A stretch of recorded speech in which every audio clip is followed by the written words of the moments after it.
नमस्कार। आज हम इस प्राचीन इतिहास के लेक्चर में मौर्य काल के बारे में समझेंगे। हम जानेंगे आखिर मौर्य काल कैसे अस्तित्व में आया और मौर्य काल की विशेषताएं क्या हैं और हमारे परीक्षा के दृष्टिकोण से ये कितना महत्वपूर्ण हो सकता है। तो इसके पहले हम हड़प्पा पढ़ चुके हैं। हमने हड़प्पा में देखा था कैसे सिंधु घाटी सभ्यता का विकास हुआ और कैसे इसका अंत हुआ। इसके बाद हमने वैदिक युग पढ़ा, वैदिक सभ्यता पढ़ी और फिर हमने महाजनपद काल तक हम आए थे। हमने देखा कि वैदिक युग में अगर ये हम भारत मान लें तो यहाँ पे छोटे छोटे कबीले हुआ करते थे, बहुत छोटे छोटे, जिसमें कुछ ही लोग रहा करते थे। तो ऐसे ही ये कबीले जब बड़े होते गए तो उत्तर जो वैदिक काल था इसमें ये अच्छी संरचना हो गई, थोड़ी थोड़ी से राज्य जैसे गुण दिखने लगे। आखिरकार ये कबीले और ज्यादा विकसित हुए तो ये महाजनपद का रूप लेने लगे। यहाँ पे जनसंख्या बढ़ने लगी और ये शक्तिशाली होने लगे। तो तमाम महाजनपद कुल मिला के 16 महाजनपद का उल्लेख आता है अंगुत्तर निकाय में। ये 16 महाजनपद हुए। अब इसी महाजनपद की रेस में, महाजनपद की ही दौड़ में कुछ ऐसे महाजनपद थे जो और भी विशाल होने लगे, जो और भी ज्यादा पावर या शक्ति का केंद्रीकरण करने लगे। इनमें एक महाजनपद था मगध। तो साथियों, ये हमारी जो आज की क्लास है ये मगध महाजनपद से ही शुरू होती है और इसके बाद में हम देखेंगे किस तरीके से महाजनपद मगध ने अपनी शक्ति एकत्रित की और जो आसपास के जनपद थे, चाहे वो पांचाल हो, चाहे गांधार हो या अवंती हो। अवंती काफी महत्वपूर्ण महाजनपद था मध्य प्रदेश का। तो ये कैसे इनकी शक्ति कम होती गई और एक महाजनपद अपनी शक्ति बढ़ाता गया, ये एक समझने का विषय होता है। तो आपको पहले ही बता दें कि देखिए कुछ इसमें राजा हुए हैं, जैसे कि सबसे पहला वंश माना जाता है हर्यक वंश। जब महाजनपद हुआ करते थे और महाजनपद राज्य का निर्माण लेने लगे, राज्य बनने लगे, तो ऐसे में पहला राज्य आता है हर्यक वंश। ये मगध का पहला ऐसा साम्राज्य है जिसने मगध के में साम्राज्य स्थापना शुरुआत की थी। ये आप देखेंगे तो 544 ईसा पूर्व, यानी बुद्ध के समय ही हुआ करते थे। ये 412 ईसा पूर्व तक इनका राज्य हुआ करता था मगध हर्यक वंश का। इसमें बिंबिसार, अजातशत्रु, उदयन नाम के राजा हुए हैं। बिंबिसार तो एक बहुत ही महान राजा था। उसने कई सारी शादियां भी की थी और कई सारे युद्ध किए थे। इस आधार पर उसने अपने मगध जनपद को महान बनाया, बहुत बड़ा बनाया। अजातशत्रु हालांकि इसका बेटा था और इसने अपने पिता की हत्या कर दी थी और मगध जनपद का राजा बन गया, मगध का राजा बन गया। और आखिरकार उदयन को आप देखेंगे जो एक महत्वपूर्ण शासक है। हालांकि इसके बाद इसका पतन हो जाता है। तो अजातशत्रु के शासनकाल में एक बौद्ध धर्म की संगीति भी होती है, याद रखिएगा, ये काफी महत्वपूर्ण है। बौद्ध धर्म की संगीति भी होती है। चलिए हम संगीतियों के बारे में आगे बात करेंगे। फिर आप देखेंगे आगे चल के शिशुनाग वंश आ जाएगा। शिशुनाग वंश में ये जो शिशुनाग नाम का एक पहला शासक है ये बहुत ज्यादा महत्वपूर्ण है। इस वंश का कालक्रम होता है 412 से 344 ईसा पूर्व। तो शिशुनाग नाम का ये राजा है, ये महत्वपूर्ण है क्योंकि इसने अवंती महाजनपद, ये अवंती बहुत शक्तिशाली था क्योंकि इसके आसपास भी लोहा और भी बहुत सारे सोर्सेस अवेलेबल थे। जबकि मगध के पास भी सेम कंडीशन थी। मगध में बहुत सारे स्रोत थे, जैसे झारखंड पास में था, यहाँ लोहे की खदानें थी। इसके अलावा इनको हाथी मिल जाया करते थे। इस तरीके से मगध शक्तिशाली होता गया। अवंती भी शक्तिशाली था लेकिन शिशुनाग ने उसको आखिरकार हरा दिया, कैप्चर कर लिया। इसके बाद आप देखेंगे नंद वंश आ जाएगा। नंद वंश का कालक्रम हो जाएगा 344 से 323 ईसा पूर्व और 323 के बाद शुरू होगा हमारा मौर्य साम्राज्य, पहला अखिल भारतीय साम्राज्य जो लगभग पूरे भारत में फैला हुआ था। कुछ अगर चीजें छोड़ दी ना जाए तो सबसे बड़ा साम्राज्य था। अगर बात की जाए इनमें से सबसे बड़ा कार्यकाल किसका होगा, अगर हम महाजनपद युग की बात करें, बाकी हम मौर्य काल में देखेंगे वो अलग देखेंगे। ये महाजनपद में अगर देखें सबसे बड़ा कार्यकाल किसका होगा तो यहाँ पे होगा हर्यक वंश के संस्थापक बिंबिसार का। ये बिंबिसार बड़ा अच्छा राजा हुआ करता था, महान भी मैंने अभी पहले बात की है। तो बिंबिसार का शासनकाल सबसे बड़ा था 52 वर्ष। बाकी फिर जितने भी राजा आए बहुत कम समय के लिए आए हैं क्योंकि साम्राज्य निर्माण में ही बहुत समय लग जाता था। इसके बाद फिर खुद को स्थायी रख पाना भी मुश्किल था। तो आप देखेंगे 52 वर्ष की अवस्था तक, 52 साल तक इसने शासन किया। 52 वर्ष तक इसने शासनकाल किया बिंबिसार ने। बाकी जितने भी राजा रहे बहुत कम शासन कर पाए। इसमें से एक उदयन तथा इसके उत्तराधिकारी भी 48 वर्ष शासन कर पाए। तो ये आप याद रखेंगे महाजनपद काल की है। अब हमने महाजनपद काल देख लिया। अब इसी महाजनपद में हमने मगध की बात कर ही रहे थे। तो ये मगध जनपद लगातार बढ़ रहा था, वो इसका विस्तार हो रहा था। ऐसे में भारत में आक्रमण हो जाता है खैबर दर्रे से होकर सिकंदर का आक्रमण होता है। लेकिन सिकंदर हालांकि पोरस को हरा देता है, जो पोरस उससे युद्ध करता है, लेकिन आखिरकार सिकंदर के जो सैनिक होते हैं ये मगध की शक्ति देखकर वापस लौटने के लिए तैयार हो जाते हैं। तो सिकंदर तो नहीं हारता, लेकिन अपने लोगों के कारण सिकंदर हार जाता है, सिकंदर को वापस जाना पड़ता है। और आखिरकार इसके बाद आप देखेंगे मगध पे कौटिल्य की सहायता से, चाणक्य की सहायता से चंद्रगुप्त अधिकार कर लेगा और फिर मगध का एक नया दौर शुरू होगा और फिर एक मगध महासाम्राज्य बनेगा। जो छोटा सा मगध था अब ये बहुत बड़ा साम्राज्य बन जाएगा। पूरे इतना बड़ा साम्राज्य आप देखेंगे आगे चल के तो आपको दो ही काल में दिखेगा। या तो आपको दिखेगा मुगल काल के दौरान जितना चंद्रगुप्त का साम्राज्य था, चंद्रगुप्त का हालांकि इससे भी बड़ा था, और दिखेगा आपको अंग्रेजों के समय। हालांकि अगर तुलनात्मक अध्ययन किया जाए तो चंद्रगुप्त का जो साम्राज्य था ये मुगलों से, अंग्रेजों से भी बहुत ज्यादा बड़ा था। तो चलिए आइए बात करते हैं आज के लेक्चर पर, पहले लेक्चर पर, मौर्य काल पर।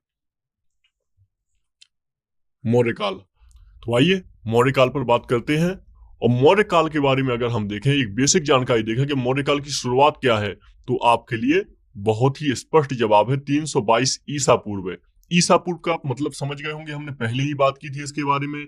ईस्वी से 300 साल पहले, ईसा से, ईसा के जन्म से, और इसके बाद में हो जाएगा ये 150 ईसा पूर्व। अगर इंग्लिश में कहें तो ईसा पूर्व का मतलब होता है बीसी, बिफोर क्राइस्ट। ठीक है, द मौर्यन एम्पायर 322 ईसा पूर्व से 185 ईसा पूर्व तक चलेगा। इसके बाद में हम देखेंगे मौर्योत्तर काल देखेंगे। तो आइए मौर्य काल के बारे में विस्तृत से बात करते हैं। तो सबसे पहले बात होती है कि मौर्य काल है क्या। तो हम जानते हैं सबसे एंशिएंट और सबसे बड़ी डायनेस्टी है, सबसे बड़ा साम्राज्य था ये अपने प्राचीन भारत का। हमें इसकी जानकारी कैसे मिलती है, सबसे बड़ा प्रश्न होता है जो आपके सबके मन में आना चाहिए, क्योंकि इससे प्रश्न भी बनते हैं और आपकी जिज्ञासा का भी विषय होता है। स्रोत क्या होते हैं, हमें कैसे पता चलता है मौर्य साम्राज्य नाम का एक साम्राज्य हुआ करता था। तो इसके लिए बहुत सारे सोर्सेस हैं। देखिए इसमें से एक पहले तो साहित्यिक साक्ष्य होते हैं। जब हमने इतिहास शुरू दिन पढ़ रहे थे पहले दिन, तो हमने साहित्यिक साक्ष्यों की बहुत ज्यादा बात की थी। तो साहित्यिक साक्ष्य होते हैं, इसमें अर्थशास्त्र आ जाएगा। सबसे पहले कौटिल्य ने लिखा था ये एक राजनीति शास्त्र का बहुत ही महत्वपूर्ण ग्रंथ है, याद रखिएगा। और नाम अर्थशास्त्र है, लेकिन है किसका, ये राजनीति पर आधारित ग्रंथ है, ये याद रखिएगा, प्रश्न बन सकता है। इसमें और क्या हो जाएगा, मुद्रा राक्षस हो जाएगा, मुद्रा राक्षस नाटक, ये भी काफी महत्वपूर्ण है, क्योंकि इसमें चंद्रगुप्त के प्रति जैसा नाटक होता है वो लिखा गया। ये विशाख दत्त का लिखा हुआ नाटक है, विशाख दत्त। इसमें आपके बौद्ध और जैन ग्रंथ हो जाएंगे। दूसरा हो जाएगा विदेशी विवरण हो जाएगा, क्योंकि विदेशी आप जानते हैं जब भारत में मौर्य काल था तो नंद एम्पायर से ही, इसके पहले से ही भारत में आक्रमण होने शुरू हो गए थे। भारत का जो उत्तर पश्चिम का क्षेत्र था ना, तो यहाँ से आक्रमण होने लगे थे भारत के ऊपर। ये आक्रमण चीन के ऊपर भी पहले हुआ करते थे, लेकिन चीन के शासक ने क्या की, एक बहुत बड़ी दीवार बना दी इनको, इनसे बचने के लिए। लेकिन भारत के शासक ऐसा नहीं कर पाए। अशोक के टाइम की ये बात है। अगर अशोक चाहते तो ऐसा कुछ बना सकते थे जिससे क्या होता कि यहाँ पे विदेशी आक्रमणकारी ना भारत में घुस पाए, लेकिन ऐसा कुछ नहीं किया। तो भारत में आक्रमण बहुत ज्यादा होते थे विदेशियों के। इसमें शक हुआ करते थे, कुषाण हुआ करते थे, यवन हुआ करते थे, ये सब आक्रमण करते थे। तो ऐसे में इनके कुछ विद्वान लोग भी भारत आते थे। तो इन्हीं विद्वानों में शामिल है स्ट्रैबो, मेगास्थनीज, निरियाकस, और ऐसे ही जो ग्रंथ थे, विलियम जोन्स नाम के विद्वान हुए हैं। तो ऐसे ही ग्रंथ हुआ करते थे, यूनानी ग्रंथ। तो इसमें जब इतिहास को पढ़ा गया तो एक सेंड्रोकोटस नाम का शब्द निकला था। मैं इसकी इंपॉर्टेंस बता रहा हूं कि जो विदेशी ये लिख के गए हैं ना अपने साहित्य में, इसकी इंपॉर्टेंस क्या है। सेंड्रोकोटस नाम का एक शब्द लिखा था विदेशियों ने, इसका अर्थ बाद में निकाला गया। जब विलियम जोन्स और बहुत सारे यूरोपीय इतिहासकार हमारा इतिहास देख रहे थे तो उसमें निकाला गया, चंद्रगुप्त से इसकी पहचान कर ली गई कि चंद्रगुप्त ही था। जो भारत में चंद्रगुप्त था वो वहां पे यूनान में उसका नाम सेंड्रोकोटस रखा गया था। तो बहुत सारी इतिहास की गुत्थियां सुलझ गई इसके बाद में, और इतिहास लिखने में आसानी हो गई। तो इसलिए विदेशी इतिहासकार भी हमारे लिए बहुत ज्यादा महत्वपूर्ण है, विदेशी शोध भी महत्वपूर्ण है। ठीक है, इसमें आपके कर्टियस भी आ जाएंगे। ये सेंडोकोटस नाम का एक शब्द मिला था, ये इसको ये मत समझिएगा कि ये कोई इतिहासकार था। इसमें इतिहासकार में कर्टियस भी हो जाएंगे। पुरातात्विक साक्ष्य बहुत ज्यादा महत्वपूर्ण है, ये तो सबसे ही ज्यादा महत्वपूर्ण है, पुरातात्विक साक्ष्य। इसमें क्या क्या आ जाएगा, इसमें अशोक के अभिलेख आ जाएंगे सबसे पहले तो। आप जानते हैं अशोक एक बहुत ही महान राजा था जिसने जनता से सीधे प्रत्यक्ष संवाद किया था। सोचिए उस समय के हिसाब से कि कोई राजा क्यों करेगा, राजा ये है और प्रजा ये है, तो उससे संवाद क्यों करेगा, कोई नहीं करता था, क्योंकि वहां पे बहुत तानाशाही का वो दौर था। ऐसा कुछ था नहीं कि बहुत ज्यादा उत्तरदायी होते हो राजा, लेकिन अशोक ऐसा पहला राजा था जिसने अपनी जनता से संवाद करने के लिए सीधे उसने इसमें भोजपत्र चलवाए, उसने अभिलेख लिखवाए दीवारों पे, पत्थरों पे। तो ये बहुत बड़ी बात थी। क्यों? क्योंकि अशोक ने अपनी प्रजा को कलिंग युद्ध के बाद संतान के रूप में माना था। अशोक ने लिखा हुआ है, एक अशोक के जो स्तंभ है, अभिलेख है, उसमें लिखा है उसने कि प्रजा मेरे लिए संतान की तरह है। ये एक बहुत ही नई बात थी उस जमाने के हिसाब से। इसीलिए कहा जाता है अशोक ना समय से आगे का राजा था, समय से आगे आगे चल रहा था, वो बहुत आगे चल रहा था। क्योंकि अगर आप देखेंगे, जब इसमें कला पढ़ेंगे, धर्म पढ़ेंगे, इसकी नीतियां पढ़ेंगे, तो आप पाएंगे, अभी हम बात करेंगे, कि अशोक वास्तव में समय से बहुत आगे की सोच रखता था। तो ऐसे में अशोक के अभिलेख हो जाएंगे, शिलालेख हो जाएंगे, जूनागढ़ के अभिलेख हो जाएंगे। जूनागढ़ अभिलेख, जिसमें आप जानते हैं चंद्रगुप्त मौर्य के समय की एक झील थी सुदर्शन झील, इसका जीर्णोद्धार हुआ था और इसको बनाया गया था। आप आगे देखेंगे इसमें भवन हो जाएंगे, उस समय के भवन, भवन जो आज ही मिलते हैं। आप देखेंगे तो आपको, जब आप बिहार में जाएंगे तो वहां पे कुछ आपको ऐसे स्थापत्य के कुछ नमूने मिल जाएंगे। अब एक्चुअल भवन तो नहीं है, खत्म हो गए लेकिन समय के साथ, लेकिन स्थापत्य के नमूने मिल जाएंगे। मुद्रा, ये मुद्रा बहुत इंपॉर्टेंट चीज होती है। क्यों? क्योंकि ये जानते हैं आप, धातुओं से बनती है और धातुएं जल्दी खत्म नहीं होती है। तो ऐसे में जो मौर्य काल की मुद्रा थी, जो मुख्य मुद्रा थी, उसका नाम पण हुआ करता था। और निष्क हुआ करते थे सोने के सिक्के, लेकिन पण हुआ करता था चांदी के सिक्के। ये भी बहुत मात्रा में मिले हुए हैं, राजस्थान में तो बहुत ही ज्यादा मात्रा में मिले हैं। तो एक बहुत महत्वपूर्ण स्रोत है मौर्य काल को अध्ययन करने का, याद रखिएगा। चलिए आगे बात करते हैं, कुछ और मुद्दों की बात करते हैं। तो हमने पुरातत्व साक्ष्य देख लिए, विदेशी साक्ष्य देख लिए, इसके अलावा पुरातत्व साक्ष्य में आप एक बहुत ही महत्वपूर्ण चीज स्तूप को भी काउंट कर सकते हैं। क्यों? स्तूप बहुत ज्यादा महत्वपूर्ण है। हालांकि ये जनजातीय परंपरा से लिए गए हैं स्तूप।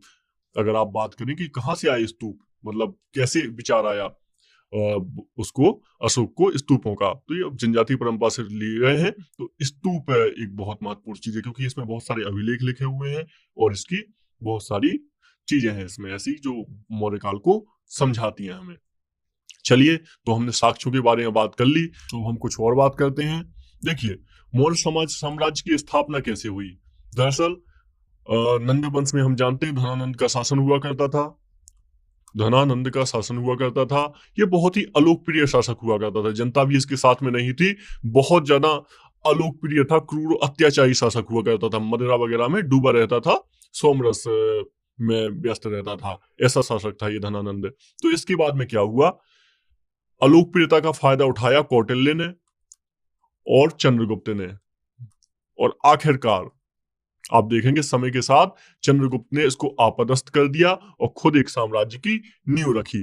तो इसलिए ये मुख्य है। चंद्रगुप्त के वर्ण के बारे में बहुत ज्यादा बात होती है, हालांकि इसको विभिन्न जो साहित्य उसमें अलग अलग कहा गया, किसी में क्षत्रिय कहा, किसी में कुछ भी शूद्र कहा हुआ है। लेकिन खैर ये हमारा इतना ज्यादा मुद्दा नहीं कंसर्न करे, क्योंकि एग्जाम में ऐसे क्वेश्चन में नहीं बनते हैं। तो चंद्रगुप्त का राज्य समझ लीजिए कब से कब शुरू होता है। तो ये शुरू होता है 322 ईसा पूर्व से। ये शुरू होता है आपका 322 ईसा पूर्व से 298 ईसा पूर्व तक।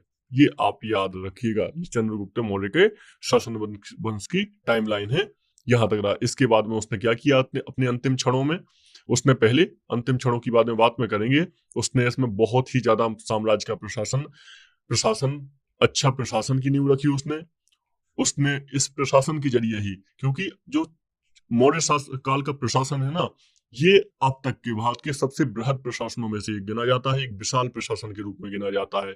एक प्रशासन की नींव रखी, साम्राज्य का लगातार विस्तार किया, यहां तक कि उसको इस विस्तार क्रम में सेल्यूकस से भी युद्ध करना पड़ा। ये जो सिकंदर था उसी का सेनापति था, तो सेल्यूकस से युद्ध करना पड़ा। इसके बाद में हेलेना से शादी की इसने, तो दोनों के बीच में कुछ संबंध भी अच्छे बन गए, सेल्यूकस और चंद्रगुप्त के बीच में। तो ये चंद्रगुप्त का जीवन था। इसके बाद में आखिरकार चंद्रगुप्त ने जैन धर्म को स्वीकारते हुए और आखिर में जो पद्धति होती है जैन धर्म की, संथारा या संथावा, उसके हिसाब से अपने प्राण त्याग दिए श्रवणबेलगोला कर्नाटक में। तो ये चंद्रगुप्त के बारे में हमने जाना।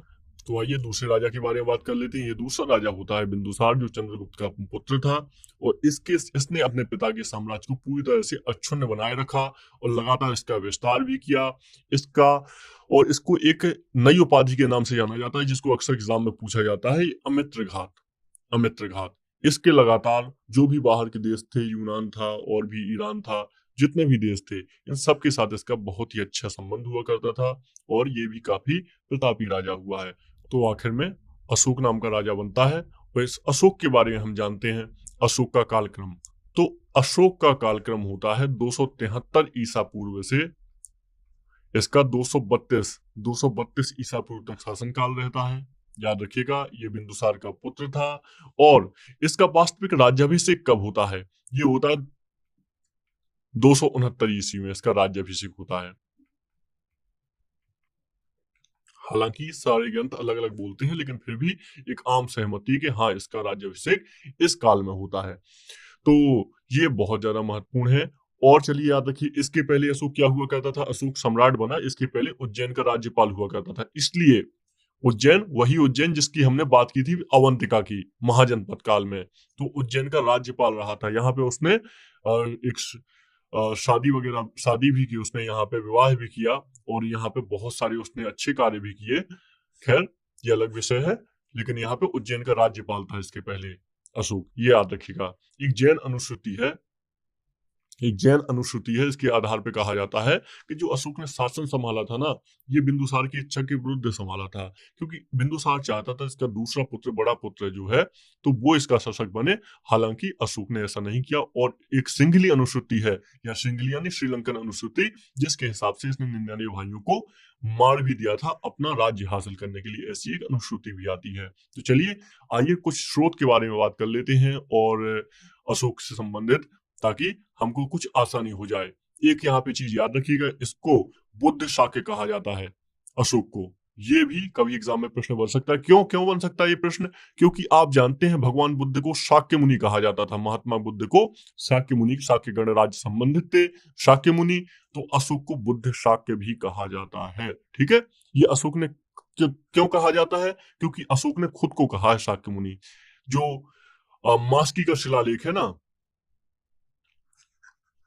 मास्की शिलालेख में अशोक ने खुद को बुद्ध शाक्य कहा हुआ है। तो आइए अब हम बात करेंगे अशोक की अन्य नीतियों पर।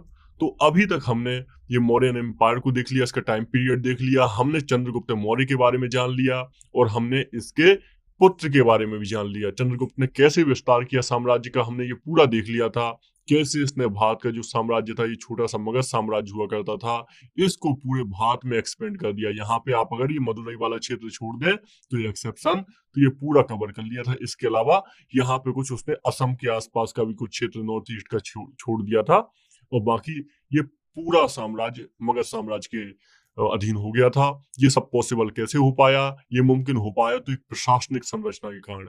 अशोक ने चाणक्य की मदद से ऐसी प्रशासनिक संरचना बनाई कि पूरा साम्राज्य अशोक के कंट्रोल में रहा। पूरा साम्राज्य चंद्रगुप्त मौर्य से लेकर अशोक के कंट्रोल में रहा, और बहुत ही अच्छी तरीके से ये लगातार ग्रोथ करता रहा, बहुत ही तरीके से आगे बढ़ता रहा ये साम्राज्य। तो ये हमने चंद्रगुप्त के बारे में जानी थी चीजें। अभी हम देखेंगे आखिर ये प्रशासनिक संरचना ऐसी क्या थी, अभी सब कुछ हम समझेंगे।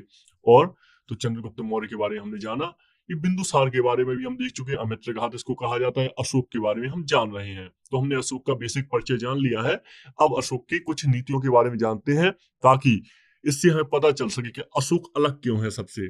क्योंकि आप देखेंगे ना, ये भारत के अन्य राजा देखेंगे और यहाँ पे अशोक को देखेंगे तो आप बहुत सारा अंतर पाएंगे। क्यों? क्योंकि इसमें कुछ अलग चीजें थी। अशोक ने बहुत ही अलग तरीके से कार्य किया हुआ है। एग्जाम्पल के तौर पे आप जानते हैं उस समय युद्ध वगैरह, पावर, हार्ड पावर, यही सब चलता था। युद्ध किया जाता था या फिर सॉफ्ट नीति से कम काम लिया जाता था। लेकिन अशोक ने क्या किया? अशोक ने कलिंग युद्ध होने के पश्चात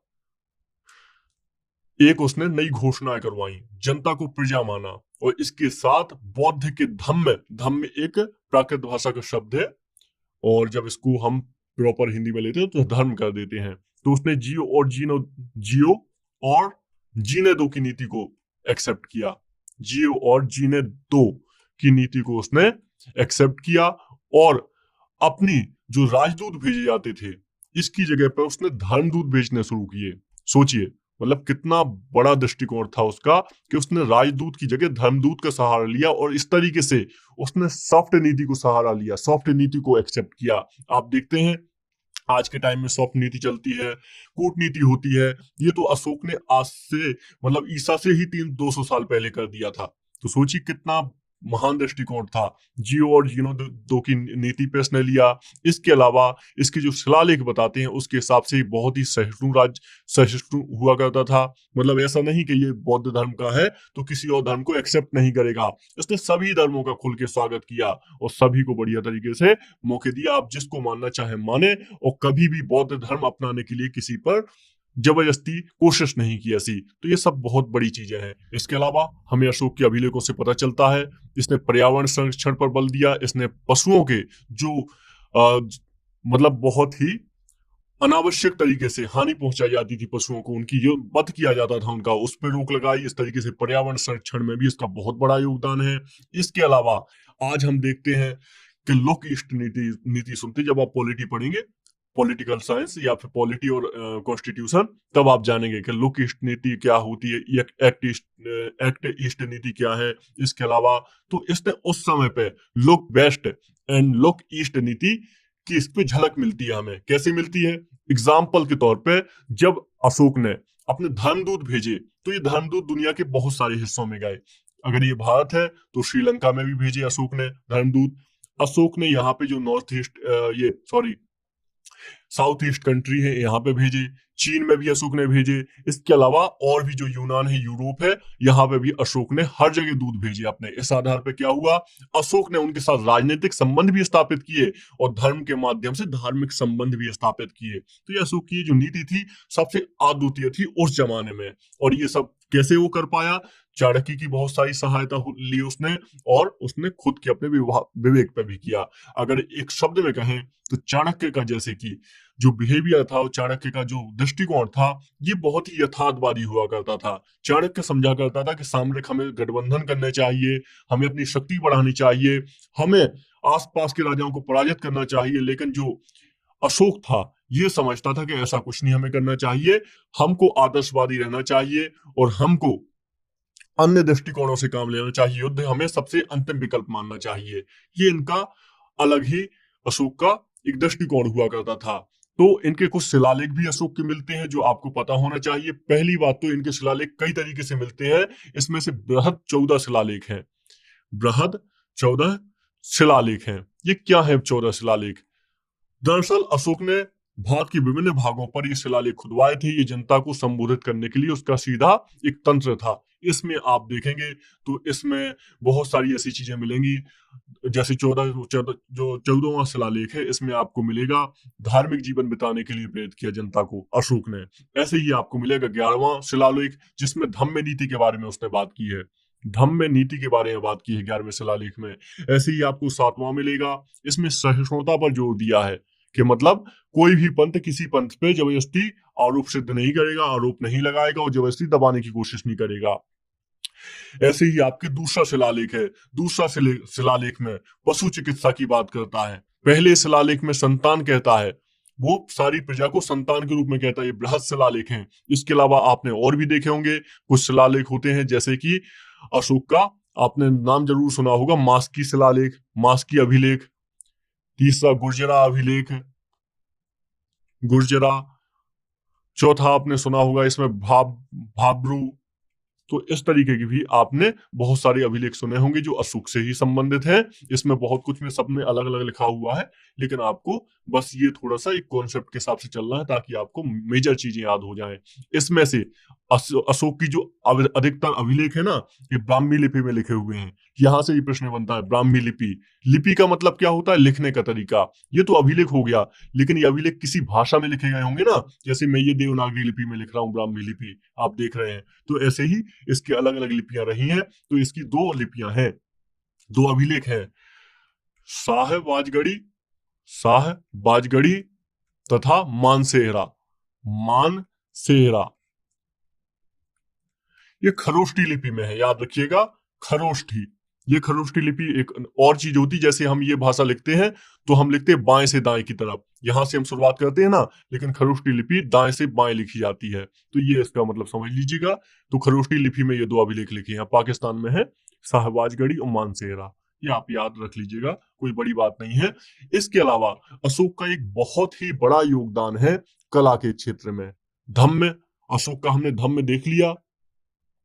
अशोक का ही नहीं, पूरे मौर्य साम्राज्य का योगदान है कला में। कला में आप देखेंगे पत्थर की बहुत ही शानदार संरचनाएं आपको देखने को मिलेंगी इस काल में। जैसे आप देख सकते हैं, सारनाथ को ही देख सकते हैं, सारनाथ जिसमें आप हंसता हुआ शेर देखते हैं, जो भारत का आजकल राष्ट्रीय चिन्ह भी, भारत का राष्ट्रीय चिन्ह भी है। अभी संसद के ऊपर श्री नरेंद्र मोदी जी ने इसका अनावरण भी किया था। 6.5 मीटर के आसपास का है ये सारनाथ का चिन्ह जो संसद के ऊपर लगा है। तो ये अशोक के काल से ही आया हुआ है। इसके अलावा एक आपने धर्म चक्र देखा होगा जो हमारे तिरंगे झंडे में भी होता है, ये भी अशोक के काल से ही आया। इसके अलावा रामपुरवा का बैल हो गया, रामपुरवा का बैल राष्ट्रपति भवन में आपको देखने को मिलेगा, और ये बहुत ही शानदार है। तो ये सारी संरचनाएं, पत्थर की जो मूर्तियां बनाई थी, प्रस्तर मूर्तियां बनाई गई थी, तो ये सब संभव हुआ, ये मौर्य काल में संभव हुआ। आप देखते भी हैं बहुत सारी मूर्तियां, इसमें आपको बहुत सारे स्तूप भी देखने को मिलेंगे। उदाहरण के तौर पर सांची का स्तूप अशोक के कार्यकाल में इसको निर्मित किया गया। तो ऐसी बहुत सारी चीजें हैं। तो कला के क्षेत्र में भी इनका बहुत योगदान था, इनका धम्म के क्षेत्र में भी बहुत बड़ा योगदान था। इसके अलावा साहित्य भी इनके काल में खूब पोषित हुआ, विभिन्न प्रकार की किताबें हुई, यहाँ पे लिखी गई। इसके अलावा में आइए हम बात करने वाले हैं अब हम बात करेंगे जो हमारा मुख्य था प्रशासन के बारे में। यहाँ से क्योंकि प्रश्न बनेंगे आपके, तो आपको पता होना ही चाहिए कि आखिर क्या था अशोक का प्रशासन या मौर्य काल का प्रशासन। तो आइए बात करते हैं। तो सबसे पहले हम जब प्रशासन की बात करते हैं तो हमें इसमें चाणक्य के एक दृष्टिकोण को समझना होगा। चाणक्य ने राज्य के लिए एक साप्तांग सिद्धांत दिया था। साप्तांग, क्योंकि अगर मौर्य वंश स्थिर रह सका तो इसमें चाणक्य का बहुत बड़ा योगदान था। तो साप्तांग सिद्धांत है चाणक्य का, ये आपके लिए जानना जरूरी है, सिर्फ प्रश्न बनते हैं सीधे एग्जाम में। तो उसने जो साप्तांग सिद्धांत है, इसमें राज्य की एक निरंकुश अवधारणा उसने पाई थी कि राजा को कैसा होना चाहिए, राज्य के कौन कौन से 7 अंग होते हैं। साप्तांग यानी राज्य के 7 अंग, ठीक है, याद रखिएगा। तो इसमें उसने राजा कहा है, राजा कैसा होता है, राजा एक सिर की तरह होना चाहिए। मतलब एक अगर मानव की शरीर ले लें तो इसमें सिर होता है, जो ब्रेन होता है, सबसे मतलब मुख्य कार्य होता है उसका। राजा, अमात्य, ये 7 सिद्धांत हैं उसके। पहला, दूसरा 7 अंग है उसके। अमात्य किसकी तरह होता है, अमात्य होना चाहिए आग की तरह। तीसरा होता है जनपद, जनपद जंगह की तरह होनी चाहिए। चौथा होता है दुर्ग, दुर्ग यानी किला, ये होना चाहिए आपकी बाह की तरह। पांचवा होना चाहिए कोष, कोष मुख की तरह होना चाहिए यानी धन। छठवां होता है दंड या सेना, तो सेना आपकी मस्तिष्क की तरह होती है। और सातवां होता है कान, कान नहीं सॉरी मित्र, तो मित्र कैसे होने चाहिए, कान की तरह होने चाहिए। मित्र कैसे होने चाहिए, कान की तरह होनी चाहिए। और दंड सेना मस्तिष्क की तरह होनी चाहिए। तो ये चाणक्य ने 7 सिद्धांत दिए थे। इस आधार पर उसने माना था किसी राज्य को ऐसा होना चाहिए, ये चाणक्य का मानना था। और चाणक्य का राज्य लोक कल्याणकारी अवधारणा पे तो था, लेकिन चाणक्य ये भी चाहता था कि अगर राज्य को इकट्ठा करना पड़े, एकीकृत करना पड़े, तो उसके लिए थोड़ा निरंकुश भी हुआ जा सकता है। चंद्रगुप्त भी ऐसा ही शासक हुआ करता था। तो ये महत्वपूर्ण है। बाकी इतना जान लीजिए, मौर्य काल का जो पूरा राज्य था ये लोक कल्याणकारी था, इसमें बहुत ध्यान रखा जाता था प्रजा के लिए, इसीलिए इतना बड़ा राज्य खड़ा किया गया था और इतने सारे प्रशासन खड़ा किया गया था। तो आइए अब बात करते हैं मौर्यकालीन प्रशासन पर। तो मौर्यकालीन प्रशासन कैसा था आखिर, जो हमारा सबसे महत्वपूर्ण विषय है, क्योंकि इसको भारत के सबसे बृहद प्रशासन में से एक गिना जाता है। तो अगर हम बात करें मौर्यकालीन प्रशासन की, तो इसमें सबसे ऊपर तो अमात्य हुआ करता था, जो हम जानते ही हैं, ये प्रधानमंत्री माना जाता था राजा का। इसके अलावा कुछ अध्यक्ष हुआ करते जहां से क्वेश्चन बनते हैं। एग्जाम्पल के तौर पर पन्याध्यक्ष, हर मतलब ये अगर इतना बड़ा साम्राज्य है ना, तो इसको लागू करने के लिए बहुत सारे राज्यपाल हुआ करते थे। इसके अलावा अलग अलग इसमें अध्यक्ष लगाए गए थे, ताकि जो साम्राज्य के अध्यक्ष हैं, जो मुख्य अधिकारी हैं, ये उस प्रभाग को अपने संभाले और इसके बाद सीधे ये राजा को ही सारी जानकारी दें। राजा के पास सबका लिंक हुआ करता था, सबका जुड़ाव हुआ करता था, सब राजा के प्रति उत्तरदायी हुआ करते थे। जितने भी बड़े बड़े पद बनाए गए थे, बड़े बड़े राजा, जैसे पन्याध्यक्ष को ले लिया जाए तो वाणिज्य का अध्यक्ष हुआ करता था। जो भी राज्य में वाणिज्य होना है तो इसका अध्यक्ष हुआ करता था। ऐसे ही पोतवाध्यक्ष हुआ करता था। पोतवाध्यक्ष का क्या अर्थ था? पोतवाध्यक्ष का अर्थ हुआ करता था मापतोल विभाग का अध्यक्ष। मापतोल, अगर इसमें कोई परेशानी हुई तो इसके लिए ये उत्तरदायी होगा। मतलब बाकायदा देख रहे हैं आप कैसे जवाबदाही जैसा एक पूरा क्रम चलाया गया था, एक बेहद प्रशासन बनाया गया था। आज भी हमारे यहाँ पे ये लागू होता है, हालांकि नाम बदल गए हैं लेकिन आज भी लागू होता है। ऐसे ही हुआ करते थे और भी, जैसे सूत्राध्यक्ष कताई बुनाई का अध्यक्ष हुआ करता था। तो ये सारे ऐसे अधिकारी हुआ करते थे, मुख्य अधिकारी। ठीक है, याद रखिएगा। और इसमें कुछ और है, 2-3 पद और है। समाहर्ता, इसके बारे में कई सारे क्वेश्चन बन चुके हैं एग्जाम में ऑलरेडी। तो राजस्व विभाग का प्रधान अधिकारी हुआ करता था ये। राजस्व विभाग का अधिकारी कह सकते हैं या प्रधानमंत्री, राजस्व का अधिकारी। ठीक है। और एक हुआ करता सन्निधाता। सन्निधाता का क्या अर्थ है? ये राजकीय कोषाध्यक्ष हुआ करता था। राजकीय कोषाध्यक्ष, राजकीय कोषाध्यक्ष हुआ करता था ये। इसके अलावा आप देखेंगे इसमें प्रदेष्टा, तो प्रदेष्टा का मतलब होता था फौजदारी न्यायालय का न्यायाधीश। इसमें कर्मांतिक भी आप देखेंगे आगे, उद्योगों कारखानों का निरीक्षक, आगे देखेंगे आप दंडपाल भी देखेंगे, सेना सामग्री जुटाने वाला अधिकारी, व्यवहारिक दीवानी न्यायालय का प्रमुख न्यायाधीश देखेंगे आप। तो बहुत सारे ऐसे अधिकारी हुआ करते थे। बृहद प्रशासन हुआ करता था मौर्य काल में। तो यही इसी का कोर था, यही इस राज्य के, इतने बड़े साम्राज्य के खड़े होने का कारण हुआ करता था। और जब तक मौर्य रहे ये प्रशासन बहुत ही अच्छे तरीके से चलता रहा। हालांकि अंतिम मौर्य शासक के काल में ये प्रशासन थोड़ा क्षीण हो गया और आगे चल के पुष्यमित्र सोम ने उसको बंद ही कर दिया, अंतिम मौर्य शासक बृहदत्त का। आइए मौर्यकालीन अर्थव्यवस्था के बारे में भी बात कर लेते हैं। आखिर क्या थी मौर्यकालीन अर्थव्यवस्था? तो मौर्यकालीन में सबसे पहले तो ये समझ लीजिए अर्थव्यवस्था आई कैसे।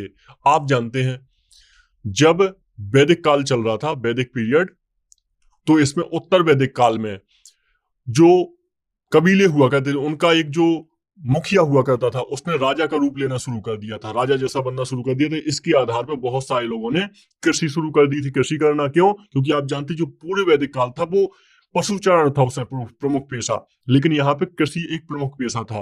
तो ये जो लोग थे इन्होंने दूर दूर तक फैलना शुरू कर दिया। ऐसे ही जब महाजनपद काल आया तो जिनके पास भूमि हुआ करती थी वो खूब किसानी किया करते थे, बहुत खेती किया करते थे। आगे चल के यही चीज बढ़ती गई और मौर्य काल में आप देखेंगे कृषि एक मुख्य पेशा बना और बहुत बड़े लेवल पर कृषि होने लगी। तो इसका फायदा क्या हुआ? इससे बहुत ज्यादा कर राजाओं के पास पहुंचा और राजाओं ने खुद ही जो अपने संरक्षण में भूमि थी उसको भी रखा, जिसको सीता भूमि कहा जाता था। सीता भूमि, ठीक है, इसको सीता भूमि कहा जाता था, जो भूमि राजाओं के पास हुआ करती थी। तो कुल मिला के कृषि बहुत ज्यादा बढ़ती गई, कृषि एक मुख्य पेशा बन गया, कृषि एक मुख्य स्रोत बन गया अर्थ का। उस जमाने में 1/6 जो कृषक हुआ करते थे इन पर इनसे जो इनका उपज था इसका 1/6 भाग लिया जाता था।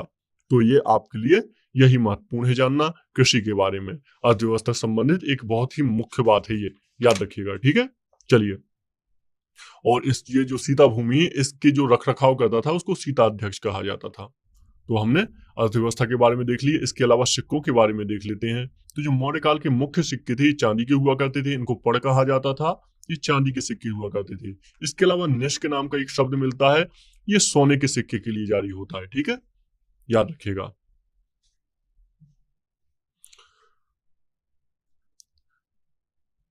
तो ये हमने मौर्य काल के बारे में बहुत ही बेसिक बात की। डिक्लाइन की बात करें मौर्य काल की, तो देखिए सबसे बड़ा इसका कारण तो ये था कि ये इतना बड़ा साम्राज्य था कि जिसे संभालना बहुत मुश्किल हो गया था।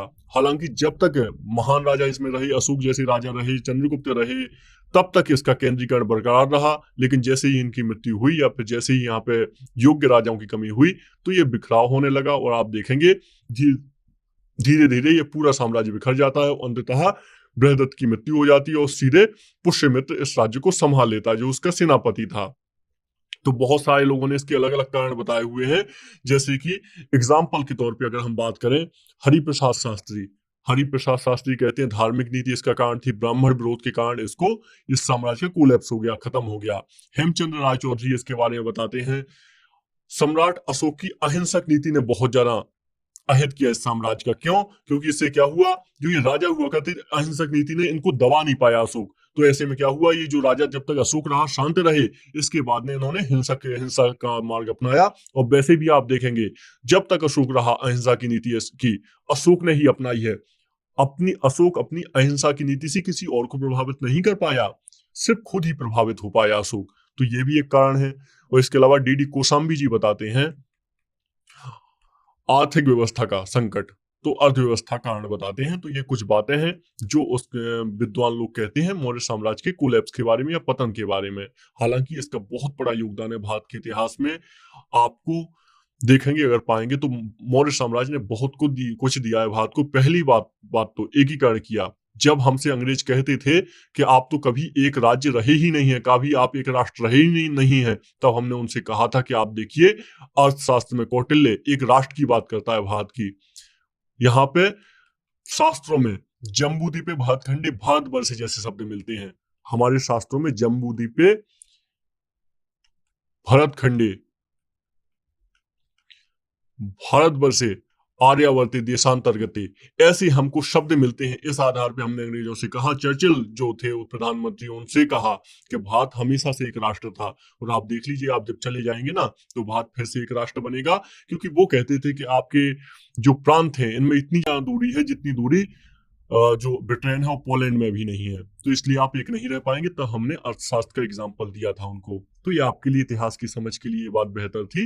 लेकिन आप याद रखिए, बहुत कुछ दिया है मौर्य साम्राज्य ने। एक अखिल भारतीय का गठन किया, इसके अलावा एक प्रशासन व्यवस्था सिखाई हमें, कुछ हमें साहित्य सिखाया, हमको कला सिखाई, खास तौर पर से हमको मूर्ति कला में बहुत बड़ा योगदान दिया। तो ये सारी चीजें थी जो हमें प्राप्त हुई है, कहां से? मौर्य साम्राज्य से। तो याद रखिएगा, बृहदत्त जो था अंतिम मौर्य शासक, इसका अंत हो गया था, बृहदत्त। ठीक है, आगे बात करते हैं पोस्ट मौर्यन पर